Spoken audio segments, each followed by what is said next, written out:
我想講咧，今日肯定係有啲問題啊！我今朝咪話咧喺間酒店度突然之間冇咗電嘅，停咗大概15分鐘嘅，應該係成個鎮大停電咯。依家係去到咧夜晚咧，好多鋪頭咧直頭唔做生意啊，因為冇電啊！哇，好恐怖啊！成件事係好暗咯。呢啲咧交通燈可能用緊啲後備電。但係奇怪又奇怪咗，啱啱先喺威尼斯啊北部嗰度落嚟，北部都冇事嘅，係中部呢度咧，唔知點解突然冇電咯。大家睇下啲街燈咧係熄咗嘅，佢久唔久咧開住一兩盞咧，隔住咁樣開咯。你睇下呢啲鋪頭咧，係要用佢自己後備燈。你睇下雜貨鋪入邊係冇燈，喺出邊開燈。哇！呢個大開眼界啊！我去越南咁多次都未試過會見到咁嘅情況。我想講成件事係勁恐怖咯，入邊呢係閂埋，唔係因為太晏啊！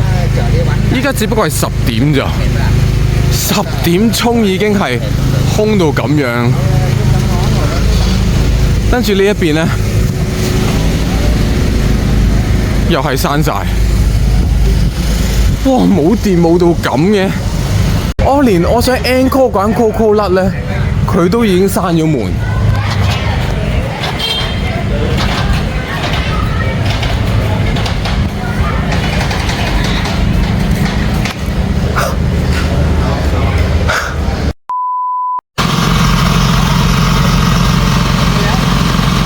有啲好彩嘅後備電啦，唔好彩嗰啲咧，就好似呢啲咁樣。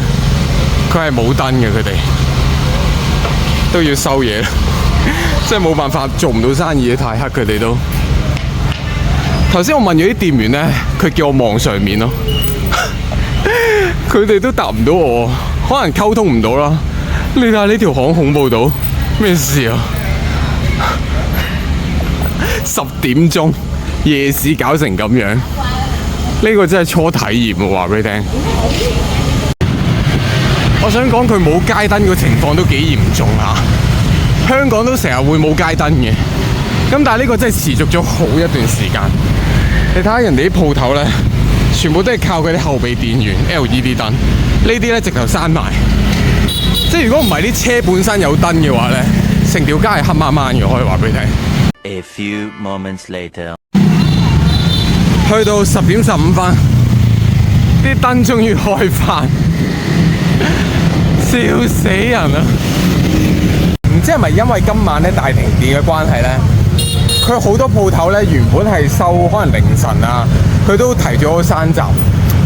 我最尾呢一日咧，我係 plan 好咗咧，有一間餐廳同埋後面我呢間茶飲店係想試嘅。而呢間咧扮茶機嘅鋪頭咧，佢 Google Map 聲稱咧係收凌晨12點嘅，但係我依家咧10點47分嚟到咧，佢係關咗門嘅，所以我好想考證下，究竟佢真係收凌晨12點啊，定係因為真係今日大停電咧，所以佢提早收鋪咧？真心咧覺得係好可惜，我今晚係完全真係意外呢啲嘢真係意料之外，你從來冇估到，點會突然間大停電嘅？